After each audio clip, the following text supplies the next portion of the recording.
Hi, I'm Mike Hulvey, President and CEO of the RAB, and this is Radio on Main Street, the podcast that's all about radio.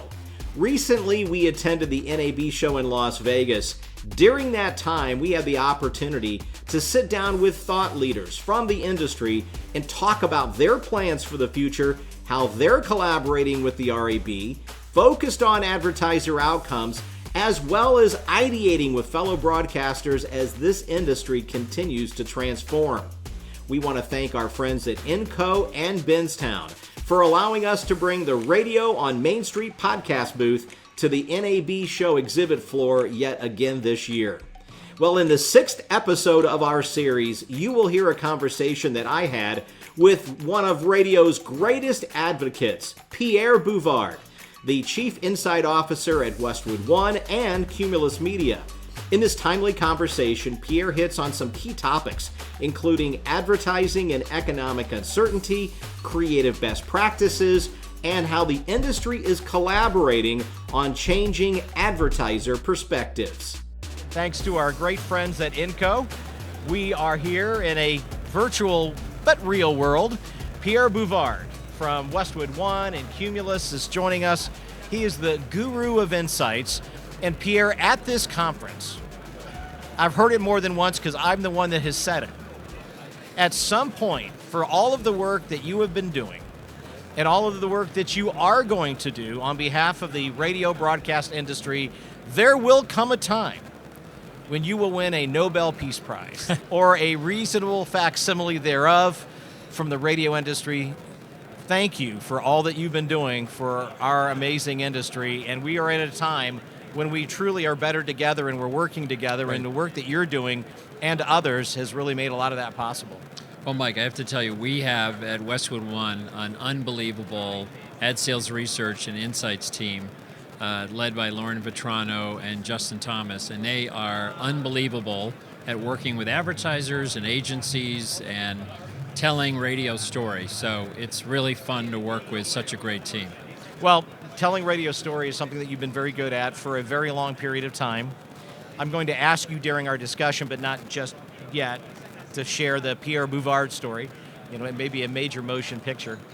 But truly at this point in time, we look at the political winds that blow. We're looking at the economic winds that are blowing. We look at the reality of, a lot of companies in our space have some concern. And you have been centered to some of those and looking back at in the not too distant past from some reassuring perspectives, but we've got work to do and there are questions. Absolutely.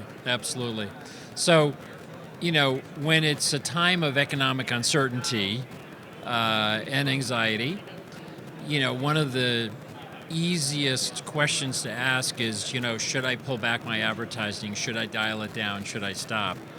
And luckily, some really smart organizations have gone past to look at historical periods of economic unrest and come up with a lot of learnings. And these are organizations who devote themselves to marketing effectiveness, like the Advertising Research Foundation, the Ehrenberg Bass Institute of Marketing Science, the IPA, Kantar, Nielsen, etc.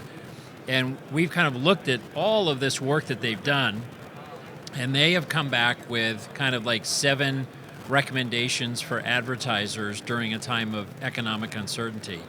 And the first one sounds a little esoteric, but it's make sure your share of voice is bigger than your market share.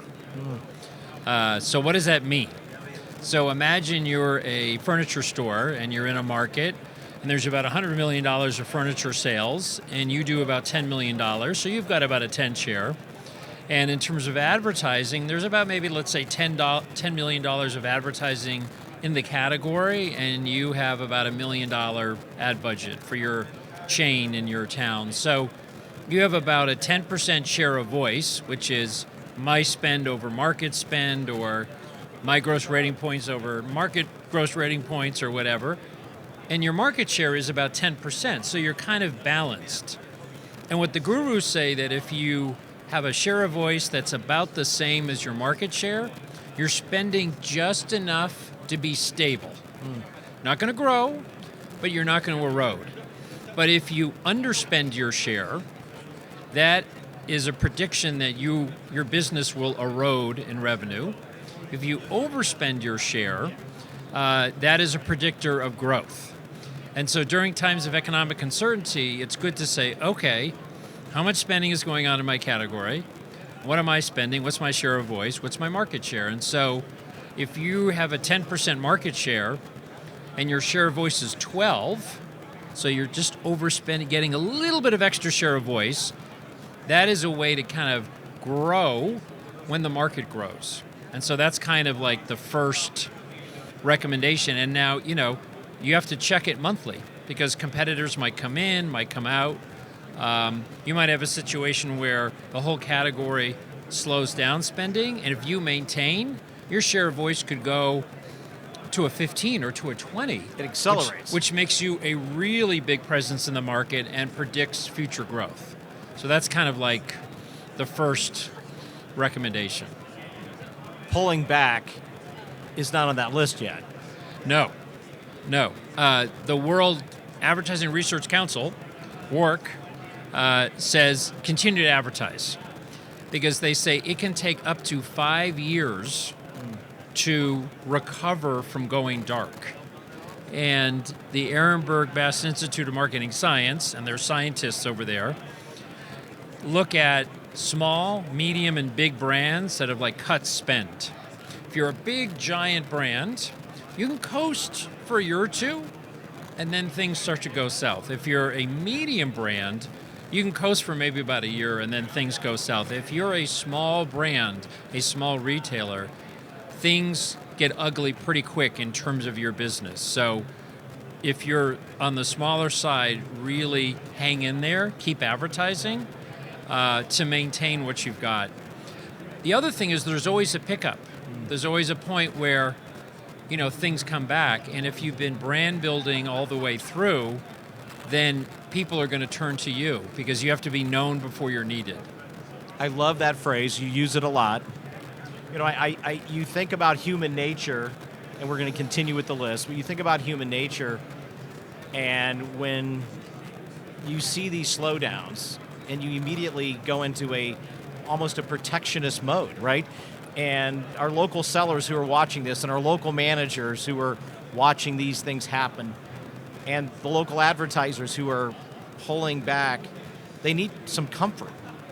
They need some reassurance. Right. A couple of these pieces really speak to that. Yep. One of the most useful things you can do during a time of economic uncertainty is really take a hard look at your creative. Now, why look at the creative? A lot of marketing effectiveness gurus say that the quality of the creative drives 50% of your sales effect. 50%. And a lot of times their sales creative is kind of like sales events and this and that. And what the gurus say is make your ads more emotion-based.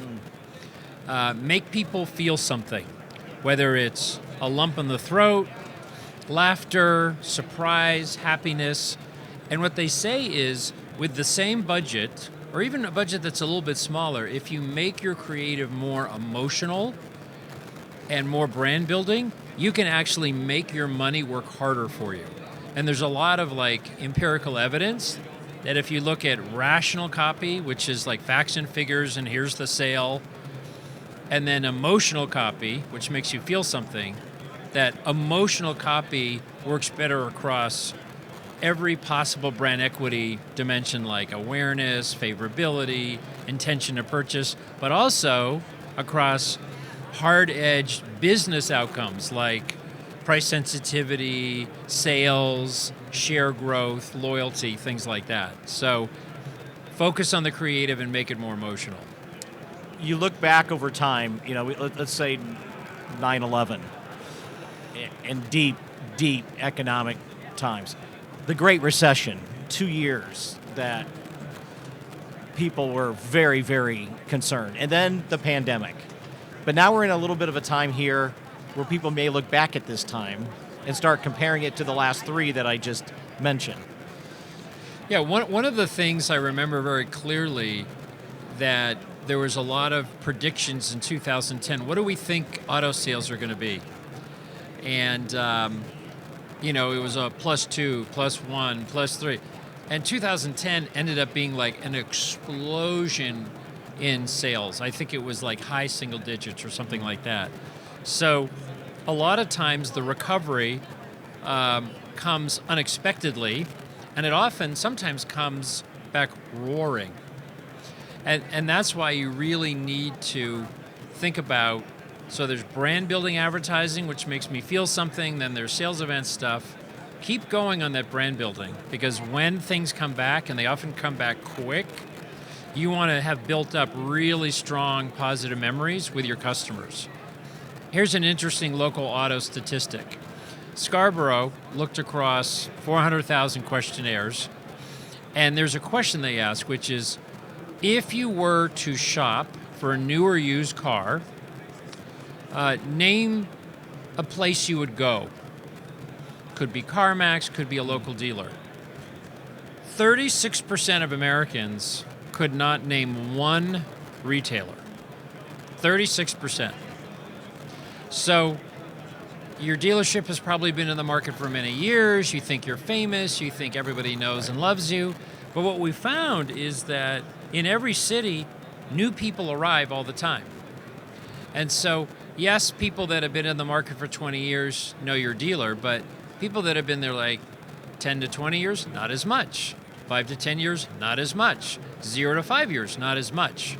So there's a real need for dealers to not just do the price sale thing, but just to say, why should you come to my dealer? What makes my dealer special? Be memorable about them. And the fact that literally 1 out of 3 Americans cannot name one retailer for a new car purchase, no one can declare victory that I'm famous or my brand is so well known. Well, you are, and again, we're going down the list of 7 things that are in our control here in economic times, such as we're facing and that have kind of accelerated somewhat quickly for various reasons. You had shared a slide here at NAB, and I think it was the 95-5 rule. Yes. So, part of Pierre's greatest hits. This is part of the application process that's going in for the Nobel Peace Prize. But the 95-5, and it just backs up what you just said. But it has to do with who's in the market when. Yes. And if you spend all of your marketing focusing on the wrong number, yes, it will impact your business. So 5% of people on average are in market around this time, like in the short term, for something. Heating and ventilation, new air conditioner, new auto, kitchen remodel, you name it. Those people don't have to be convinced to go shopping. They're ready to make a sale. So you have to, have a sales event or something that can really catch their attention and try to get them to come to you. But 95% of the rest are not in the market. They're not interested in the sales event. They're not paying attention. So to become memorable with them, you have to do different stuff. It's not about a sale. It's about being memorable, being entertaining, and trying to create awareness. And one of the case studies that we talked about in our session was a pest control company out of Columbia, Missouri called Steve's Pest Control. And he started his business with his wife, Anita, 30 years ago with one van, and had just enough money to buy on a small radio station. And every year took 8.5% of his revenue and put it into radio. And as his business grew, he kept buying more stations and being on more. Well, flash forward, he now has 90 vans. And a brand study conducted into the market revealed that he is the most famous name in pest control. He crushes Orkin, he crushes Terminex. He did it with radio. And his ads are not about sales. They are funny and entertaining. And he has a great jingle. You've got a friend in the pest control business. But he truly is the epitome of being known before you're needed. You have no idea when you're going to need pest control. It's not something you plan on. many categories are not something you say, gee, I'm going to do this. So you have to be known, and the most powerful search engine in the world is your memory. So I think that case study is a great lesson for how advertising works. It's not about what ad I ran last week and what happened next week. It's more about what have you been doing over an extended period of time to become famous. You made a comment. Search engine. The number one search engine is your mind. Yes. You made a comment in our session this week at NAB, and you said, how do you search for something that you don't know? I'm quoting, but I think I'm pretty accurate. Yeah. And this type of, the 95-5 rule, approaches that, go give me something to look for. Right. And imagine if you did a survey in your market, and let's say you're a furniture brand or have a chain, and you ask a couple hundred people, I want you to think about the furniture category. Please name a furniture chain or store that you can think of, and you can give me as many as you want. Most of the time, the number one brand is don't know, where people literally cannot name one retailer in a category. Now, in the case of Steve's, 1 out of 3 people in Columbia immediately say Steve's. And then when you give them a list, something like 70% will say, I've heard of Steve's. So that's, to be honest, that is the one best practice, is just become famous. All right, you have clearly fallen in love with Steve's Pest Control. Yes. Clearly. So in your house, your wife sees a bug. Who do you got? And you live a long way from Steve's. Yes. Would you have Steve come halfway across the country to kill your bug? Yes. Well, it's about 1,045 miles. You've looked at it. So, because I want to know between Madison Avenue and Columbia, how big of a distance is it? I don't know if he could make that distance. But what's interesting is actually Steve, I believe strongly, knows more about how advertising works than most people on Madison Avenue. Isn't that amazing? And you've seen it live. Yes. That's cool. All right, well, let's get back to advice and counsel and best practices for, our salespeople, our sales managers, our ownership, our leadership at this time. Yes. So the last one that I'll leave you with is use radio to elevate the media plan. So you could be buying linear TV and spot cable and Google and Facebook and Instagram, etc. And let's say you have to kind of shrink your budget down a little bit. If you take 10 to 20% of that money and put it in radio, your reach will explode. You'll probably go from about a 50 reach for that big media plan to about a 70 reach. So radio makes your TV better. Radio elevates the media plan. So if you want to, even in challenging economic times, find a way to really grow reach and be known before you're needed, shift 10 to 20% of your media plan into AM and FM radio. The resources that you talked about today are available on your blog. Yeah, so westwood1.com/blog. You'll see we publish a weekly audio case study and insight. There's a little search box, so you could search for Steve's if you wanted. And there's also a link where you can sign up to get the weekly audio case study sent to your email box. Well, we want to thank you for all that you have done for the industry. And clearly, we've been partnering for a long time, but intensely here in the last 6 to 8 months. The materials that have been made available in front of, much like you, everything is available to anyone. Yep. Each week there's a video, a quick YouTube explainer video. You can download the slides, and there's the executive summary. And the This Is Radio suite, I call it a suite. Tammy Greenberg would probably appreciate that. The One Voice for Radio, again, all of those materials. You played a big role in that. We're only just beginning. Yes. Which is very exciting. All right. I promised that, an inside scoop on Pierre, but now we've absolutely run out of our time. So on our next podcast, the question that Pierre will have to answer is, how did you get here? But we'll wait for our next episode on that. Pierre, thank you so much. Thank you. Thanks for having me. With his unique insights and the voice that Pierre provides, Radio sellers and advertisers alike find actionable takeaways in this conversation, including the importance of making sure your share of voice as an advertiser is larger than your share of market during economic fluctuations. Plus, my pitch for Pierre to win the Nobel Peace Prize. My thanks to Pierre Bouvard for that amazing conversation. If you'd like to learn more about radio and its many benefits, we invite you to visit us at rab.com, or you can email us directly at askrab@rab.com. Until next time, it's Radio on Main Street.